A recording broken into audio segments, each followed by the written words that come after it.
Imagine that you're in a hospital room with your sick loved one, and then imagine them dying right before you. You overhear the doctors have a conversation, and you hear one of them say, "Psh, man, finally, I've been waiting for that lady to die. I should have induced her with some of that stuff a while ago. I could have been having longer lunch breaks."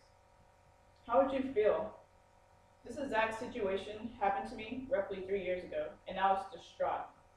However, I decided to research such statements to see if they served any sort of purpose or were they generally just used to be hurtful and disrespectful. From my recent research, I have concluded that gallows humor is and should be used to help with occupational stresses, specifically occupations dealing with situational emergencies, and these would include police officers, firefighters, doctors, nurses, etc. Today, I would like to share with you their job stresses, how it affects them in negative ways, and why and how gallows humor can provide a positive outlet. So to understand how gallows humor can ever be viewed as a positive outlet, you must first understand the job stresses.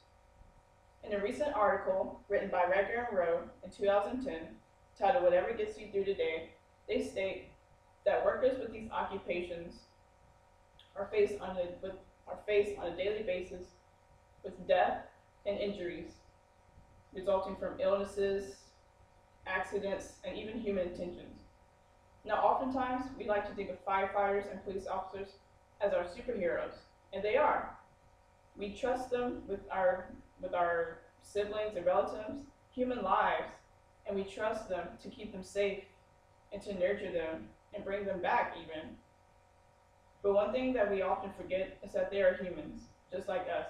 And like all humans, they make mistakes. Like all humans, they have emotions and feelings, and being constantly exposed to death and constantly being exposed to seeing hurting families, constantly seeing funerals, and constantly being on call and having to see traumatic images takes a toll on them.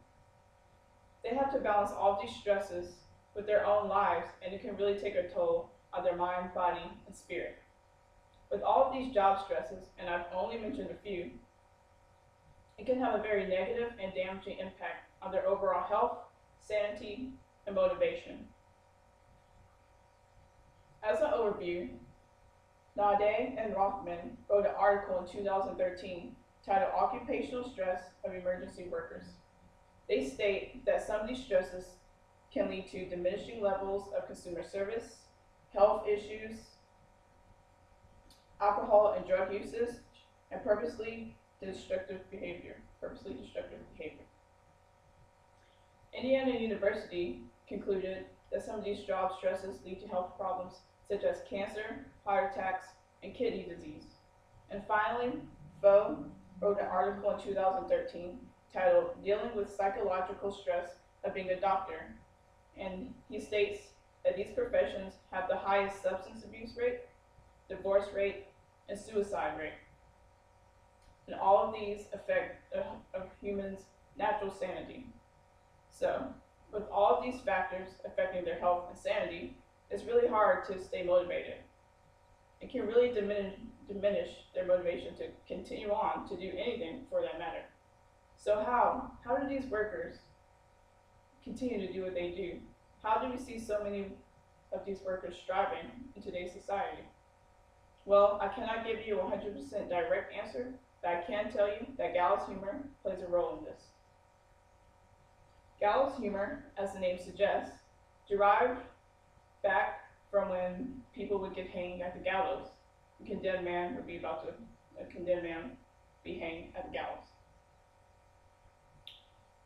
Boas and Van Warren wrote an article titled "Humor in the ER" in 1996 that gained a lot of popularity, and they stated that one of the first gallows humor jokes was when a man was about to be condemned, the officer or someone would offer him a cigarette and say, "Hey, do you want to smoke?" He'd say, "Nah, man, I quit smoking yesterday."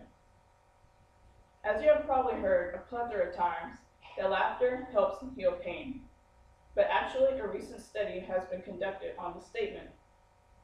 Villamanova wrote an article in 2011 titled "The Function of Laughter," and in this article, he states that Ryan Dunbar and a few of his colleagues from the University of Oxford conducted a control experiment where they had one group watch a comedy film and the other watch a golf tournament. At the end of these two films, they subjected both groups to the exact same type of physical and emotional torture. Those individuals who watched the comedy film were able to endure more torture or endure longer with the torture than those who watched the golf tournament. So they concluded that those who would laugh before they endured pain could last longer.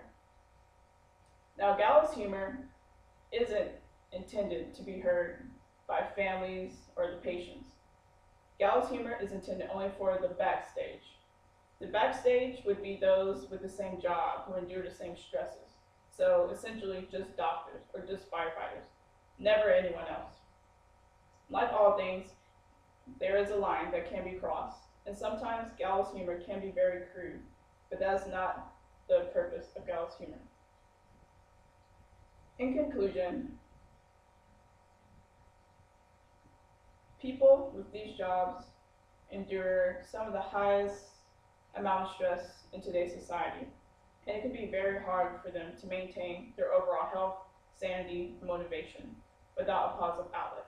But gallows humor can provide this positive outlet. Gallows humor allows them to move on and not dwell on the past. I encourage you to think on these job stresses. When I do, it seems almost logical to use this sort of humor.